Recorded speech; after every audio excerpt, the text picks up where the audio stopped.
Shalom Uvracha, bienvenue à tous dans notre rubrique Analyse de la paracha de la semaine, cette semaine parachat Re'eh. Notre paracha parle de ce qui est permis, de ce qui est interdit à la consommation. En général, les interdictions ont lieu en particulier pour les êtres vivants, car pour les végétaux, une tomate reste une tomate, un concombre. Bien qu'en Israël, il y a quand même des restrictions par rapport à la dîme, etc. Mais au niveau de toute la terre entière, le végétal ne pose pas de problème. Là où il y a de problème, c'est donc au niveau des êtres vivants. Les poissons doivent avoir des nageoires et des écailles.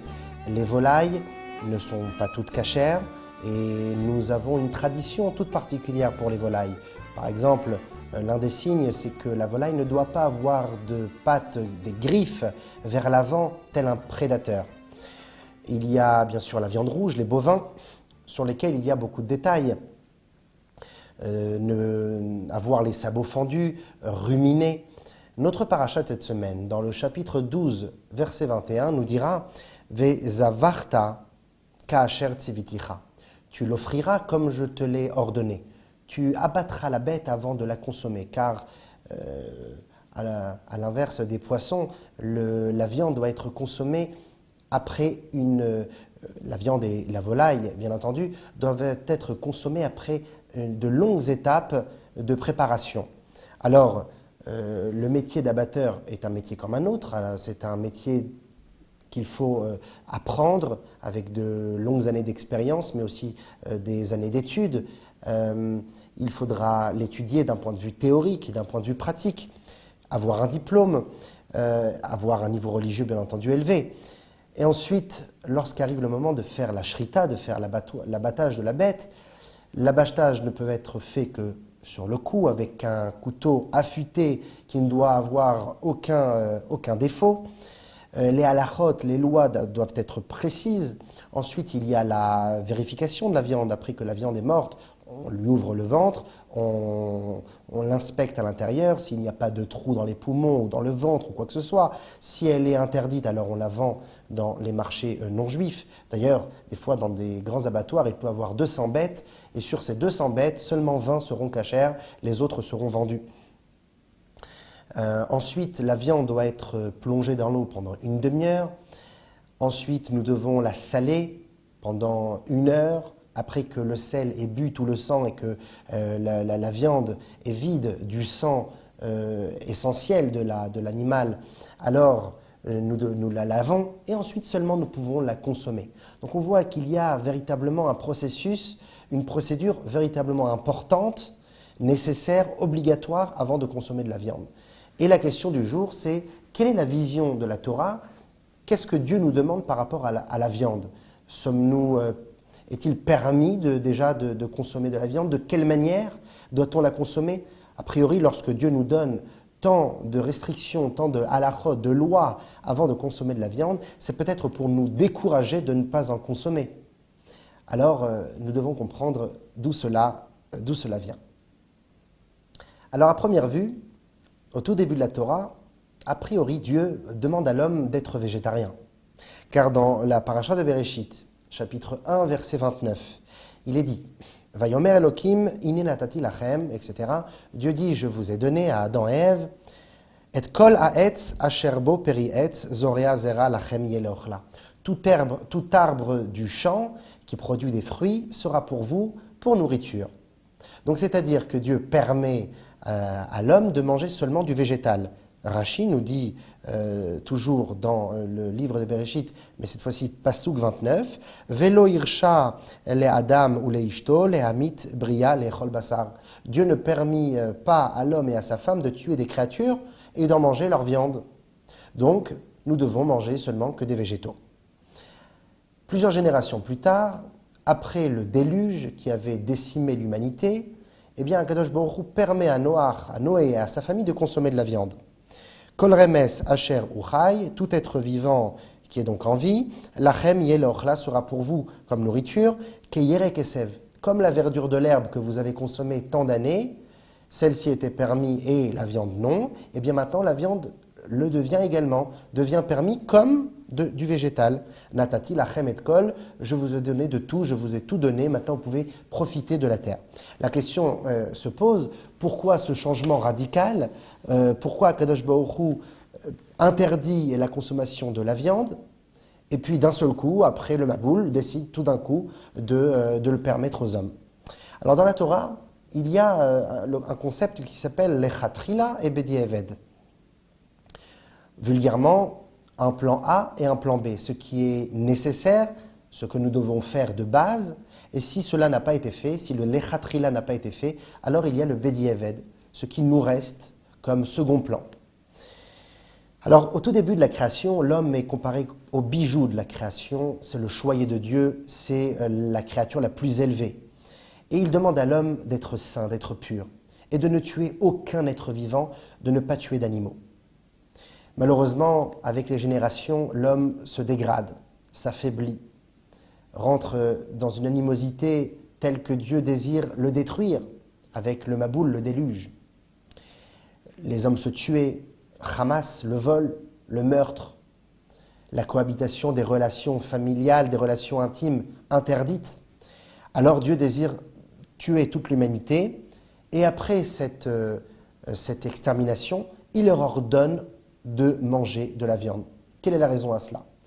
Car comme Dieu a vu que le Lechatrila, le plan A, n'a pas marché, c'est-à-dire de rester des êtres purs qui ne tuent même pas un être vivant, un animal, eh bien puisque le plan A n'a pas marché, alors nous sommes obligés de passer au plan B. Nous sommes obligés de remplir les plaisirs animaux de l'homme, les plaisirs animaux de l'homme. Nous sommes obligés de les remplir avec autre chose. Alors il lui donne de la viande. Au moins, tu ne tueras pas. Je t'ai demandé de ne pas tuer des animaux, et en plus de cela, tu tues des hommes. Alors je te laisse la permission de tuer des animaux et d'en manger. C'est la raison pour laquelle ce n'est qu'un Bedieved, ce n'est qu'un plan B. Ce n'est pas un a priori, c'est-à-dire que nous mangeons de la viande seulement parce qu'il n'y a pas de choix pour remplir le plaisir que l'homme attend de sa nourriture. Pourquoi la viande est comparée au plaisir? Eh bien, nous le trouvons dans notre paracha. Lorsque Dieu dit « Kita'ava nafshecha » car c'est ton plaisir, le plaisir de ton âme, bien sûr, l'âme vitale, l'âme naturelle, non pas l'âme divine. « Le'echol basar bechol ot nafshecha tochal basar » tu veux manger de la viande et à chaque fois que tu en as le désir, tu peux manger de la viande, car la viande n'est pas là pour la spiritualité. Il y a la viande de Shabbat, car le Shabbat, nous recevons une âme supplémentaire. Celle-ci élèvera la viande de telle manière qu'elle sera, oui, reliée à la spiritualité. Mais dans la semaine, il n'y a pas d'ordre, il n'y a pas de nécessité pour l'homme de manger de la viande. C'est purement et simplement un cadeau, en quelque sorte, que Dieu nous donne par rapport à notre plaisir, à notre plaisir culinaire, notre désir de la bouche. Mais pas aucune relation avec l'élévation de la nourriture vers Dieu. Il est intéressant de remarquer que plus on se rapproche de la rédemption finale, de la fin des temps, plus le monde se raffine d'un certain point de vue. Il y a toujours des tares, toujours des défauts, le monde va mal, c'est sûr, mais il y a quand même un raffinement d'un point de vue scientifique, psychologique, d'un point de vue technologique, et aussi d'un point de vue peut-être culinaire. Il y a de plus en plus de gens qui cherchent à devenir végétariens ou à se nourrir de lumière, je ne sais quoi. Car plus on se rapproche de la fin des temps, plus le corps revient à son état de base tel qu'il était avant la faute du déluge, avant la faute des hommes du déluge, du meurtre, etc. Celui de ne pas tuer d'animaux, de ne pas manger d'animaux. D'ailleurs, à l'époque du déluge et bien avant, les hommes vivaient beaucoup plus longtemps que nous, vivaient des centaines, voire même des fois un millénaire. Ils étaient beaucoup plus grands, beaucoup plus forts. Et ensuite, nous avons chuté. C'est ce que nous dit d'ailleurs Rashi, Bimei Avraham nitmatu hashanim. À l'époque d'Avraham, les années commençaient à s'amoindrir, effectivement. Vous voyez, à l'époque, les gens vivaient 140, 150, 120 ans, alors qu'à l'époque de Adam, on pouvait monter à 1000 ans. Uba tishot koach laolam. Est venue la faiblesse dans le monde. L'homme est devenu faible de plus en plus. Ensuite, il y a eu, encore une fois, une chute encore plus profonde. Les gens mouraient à l'âge de 50 ans lors de la Première et Deuxième Guerre mondiale. Et maintenant, on revient, ces dernières générations, à une hausse de la force de la longévité de l'âge. Les gens recommencent à partir à l'âge de 90, 95 ans. Et c'est quelque chose d'extraordinaire parce que nous sommes en train de nous rapprocher de la fin des temps. Et Akadosh Baruch Hu a des voies impénétrables. Il y a Arbe Shluchim Lamakom, beaucoup d'émissaires pour Dieu. Et nous ne connaissons pas quels sont les chemins de Dieu que Dieu utilise pour pousser les gens à faire Torah et Mitzvot. Lorsqu'une personne vient me voir et me dit « Moi, je suis végétarien », ça me fait rire. Pourquoi ? Et je suis très heureux. Parce qu'en fin de compte, il me dit ici qu'il est en train de manger kasher. Car en effet, Dieu nous ordonne de manger kasher. Mais encore beaucoup de juifs ne se nourrissent pas de nourriture kasher. Alors lorsque l'on devient végétarien, eh bien, il y a en quelque sorte un effet ici qui est de manger kasher sans qu'on le veuille. Beyodim ou beloyodim, comme nous disent les textes. Car Dieu, en fin de compte, nous amène à faire le bien, que l'on le sache ou qu'on ne le sache pas. Alors l'enseignement à tirer pour nous, bien entendu, nous mangeons de la viande. Bien entendu, nous ne sommes pas des végétariens et ce n'est pas ce que Dieu nous demande. Mais nous devons prendre conscience quand bien même que même si nous mangeons de la viande, cela est un bédiéved. Et nous devons nous renforcer à le faire avec beaucoup de raffinement, avec un état d'esprit qui est celui de savoir ce que l'on fait et non pas comme un animal qui se vautre sur la nourriture et ne se pose aucune question.